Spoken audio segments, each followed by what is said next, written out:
Fork మెడపై చిన్నగా కుచ్చుకోవడంతో పర్ణిక చిన్నగా అమ్మా అని అరిచింది. అయినా పోలీసులు గాని వైభవ్ గాని కదలకుండా అక్కడే నుంచోవడంతో ఇంకా వాళ్ళు ఎలాంటి హెల్ప్ చేయలేరని పర్ణికకు అర్థమైంది. దాంతో ఆమె చివరికి తన ఓటమిని అంగీకరిస్తూ యువన్ వైపు చూసి సారీ అని అంది. కాని స్నేహ వదలకుండా ఏంటా సారీ, సరిగా చెప్పో అని అంది. దాంతో పర్ణిక తన కోపాన్ని లోపలే అణుచుకుంటూ నన్ను క్షమించు యువన్, నీతో చాలా తప్పుగా మాట్లాడాను అని అంది. అది వినగానే యువన్ కళ్ళల్లో ఒక్కసారిగా ఆనందం మెరిసింది. అతను గర్వంగా తల్లి వైపు చూశాడు. అప్పటిదాకా పర్ణిక మాటల వల్ల బాధపడ్డ యువన్ ఇప్పుడు స్నేహ ధైర్యానికి ఆశ్చర్యపోయాడు.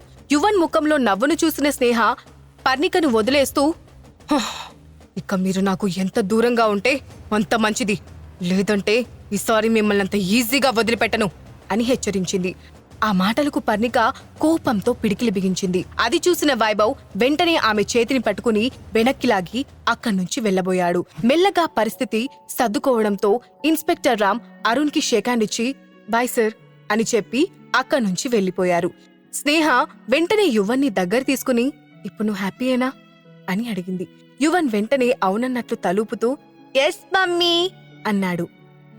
ఇంకెప్పుడైనా ఎవరైనా ఏమైనా అంటే నువ్వు సైలెంట్ గా బాధపడుతూ కూర్చోవద్దు, వెంటనే నువ్వు కూడా ఆన్సర్ చెయ్యి. ఈ ప్రపంచం మనం ఏడుస్తూ ఉంటే ఏడిపిస్తూనే ఉంటుంది, ఎదురు తిరిగితే ముడుచుకుని పారిపోతుంది అని నవ్వుతూ చెప్పింది. యువన్ వెంటనే ఓకే మమ్మీ అంటూ తలూపాడు. స్నేహ ఈ రోజు తన బిడ్డకు జరిగిన అవమానాన్ని ధైర్యంగా ఎదుర్కోవడం నేర్పించింది. యువన్ కి కూడా తల్లి పట్ల తెలియని ఒక గర్వం కలిగింది. ఇంతలో స్నేహ ఏదో గుర్తొచ్చినట్లు తలెత్తి తనకు హెల్ప్ చేసిన అరుణ్ కోసం చూసింది.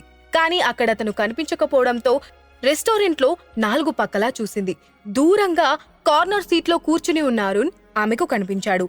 వెంటనే యువన్ని తీసుకుని కార్నర్ టేబుల్ దగ్గరికి వెళ్ళింది స్నేహ.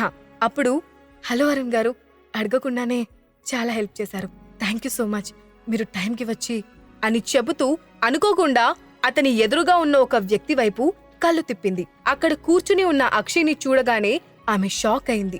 ఆమె అరుణ్తో చెప్పాలనుకున్న మాటలన్నీ గొంతులోనే ఇరుక్కుపోయాయి. కొన్ని రోజుల క్రితం అబ్రాడ్ వెళ్తున్నానని అక్షయ్తో చెప్పిన విషయం ఆమెకి గుర్తొచ్చింది. కాని ఈరోజు అతను ఎదురు పడడంతో ఆ రోజు తాను అబద్ధం చెప్పానని అనుకుంటాడేమో అనుకున్న స్నేహ వెంటనే గిల్టీ ఫీలింగ్ తో 2 అడుగులు వెనక్కి వేసింది. అదే టైంలో అక్షయ్ని చూసి యువన్ కళ్ళు ఆశ్చర్యంతో పెద్దవయ్యాయి. వెంటనే అక్షయ్ అంకుల్, నువ్విక్కడే ఉన్నావా అంటూ వెంటనే అతని కాళ్ళను చుట్టుకుని నేను నిన్ను చాలా మిస్ అయ్యానంకుల్ అని చెప్పాడు. యువన్ నోటి నుండి ఆ మాటలు వినగానే అరుణ్ అక్కడ ఏం జరుగుతుందో అర్థం కానట్లుగా ఆశ్చర్యంగా చూశాడు. స్నేహ వెంటనే అక్షయ్ దగ్గర నుండి యువన్ని పక్కకి తీసుకుపోయింది. కాని ఈలోగా అక్షయ్ యువన్ని ఎత్తుకుని తన పక్కనే ఉన్న చైర్లో కూర్చోబెట్టాడు. దాంతో స్నేహ అతని కొంచెం విచిత్రంగా చూసింది. కాని అక్షయ్ తన గురించి ఏమనుకుంటున్నాడో తెలియకపోవడంతో అతనితో ఏం మాట్లాడాలో తెలియకపోవడంతో మౌనంగా నుండిపోయింది. అప్పుడు అక్షయ్ యువన్ వైపు చూసి నీకు ఆకలిగా ఉందా అని అడిగాడు. ఆ ప్రశ్నకు లేదని చెప్పాలనుకున్నాడు యువన్. కాని వెంటనే తల అడ్డంగా ఊపుతూ నేను తిని చాలాసేపయింది, నాకు మళ్ళీ ఆకలేస్తుంది అని చెప్పాడు. ఆ మాట విని స్నేహ ఆశ్చర్యపోతూ యువన్ వైపు చూసింది. కాని యువన్ స్నేహ వైపు చూడలేదు. ఇంతలో అక్షయ్ అతని ప్లేట్లో ఉన్న ఫుడ్ ను స్పూన్ తో యువన్ కి తినిపిస్తూ ముందు నువ్వు కడుపు నిండా తిను, ఆకలితో ఉండకూడదు, సరేనా అని అన్నాడు. అక్షయ్ మాటలు వినగానే యువన్ ముఖం ఆనందంతో వెలిగిపోయింది. అక్షయ్ ఫుడ్ తినిపిస్తుంటే యువన్ కి బాగా నచ్చింది. యువన్ ఆ మూమెంట్ ను ఎంజాయ్ చేస్తూ స్నేహ వైపు చూశాడు. ఆమె ఇంకా అక్కడే నిలబడి ఉండడం చూసి మమ్మీ నువ్వెందుకు నించున్నావ్, కూర్చుని నువ్వు కూడా తిను అని అన్నాడు. యువన్ మాటలకు స్నేహ ఆశ్చర్యపోతూ అక్షయ్ వైపు చూసింది. కాని అతను దాని గురించి పట్టించుకోనట్లుగా యువన్ కి ఫుడ్ తినిపించడంలో బిజీగా ఉన్నట్లు కనిపించాడు. దాంతో స్నేహ ఏం చేయాలో తెలియక నిదానంగా వెళ్లి అక్కడే ఖాళీగా ఉన్న చైర్లో కూర్చుంది. అరుణ్ అదంతా నమ్మలేనట్టుగా చూస్తూ అసలు ఇక్కడ ఏం జరుగుతుంది, మీరు ఒకరికొకరు ముందు తెలుసా అని అడిగాడు. అతని మాటలకు అక్షయ్ ఏం సమాధానం చెప్పలేదు. స్నేహ కూడా మౌనంగా కూర్చుంది. ఆమెకు అర్జెంట్ గా యువన్ని తీసుకుని అక్కడి నుండి వెళ్లిపోవాలని అనుకుంది. కాని యువన్ మాత్రం ఆమెతో సంబంధం లేనట్లు అంకుల్, ఆ బ్యాడ్ ఆంటీ, ఆ బ్యాడ్ అంకుల్ ఎప్పుడు మమ్మీతో గొడవ పడుతూనే ఉంటారు అని అన్నాడు.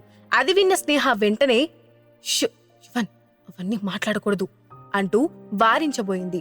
యువన్, ఏం జరిగిందో చెప్పు అని అడిగాడు అక్షయ్.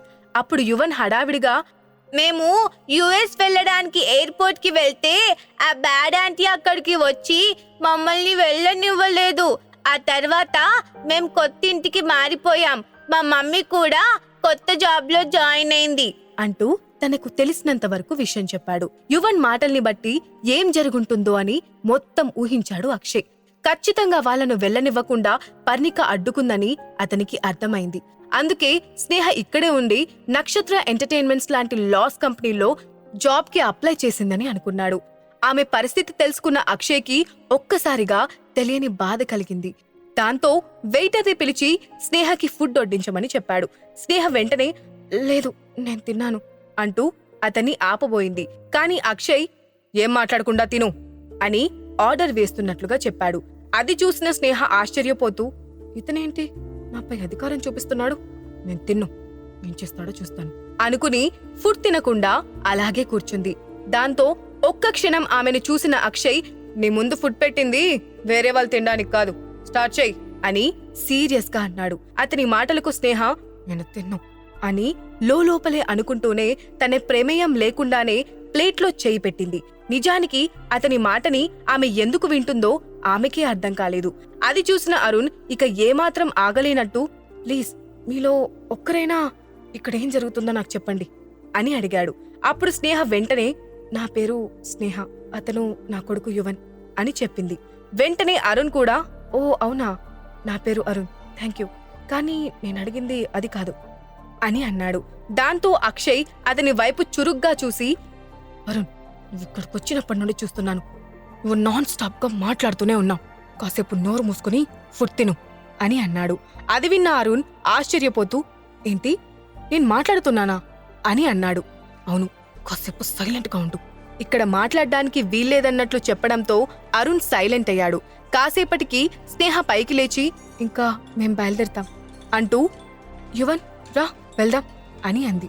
కాని యువన్ వెంటనే అక్షయ్ను పట్టుకుని, అంకుల్, నాకు నీతోనే ఉండాలనుంది, నువ్వు కూడా మా ఇద్దరితో ఉండొచ్చు కదా, అప్పుడు ఆ బ్యాడ్ ఆంటీ మా మమ్మీతో గొడవ పెట్టుకోకుండా ఉంటుంది అని అన్నాడు. ఆ మాట విని అరుణ్తో పాటు స్నేహ కూడా షాక్ అయింది. యువన్కి అక్షయ్ ఏం సమాధానం చెప్పబోతున్నాడు? అందరి ముందు అవమానం పాలైన పర్ణిక ఏం చేయబోతుంది? ఈ ప్రశ్నలకు సమాధానం తెలుసుకోవాలంటే నెక్స్ట్ ఎపిసోడ్ వినాల్సిందే. Only on pocket FM.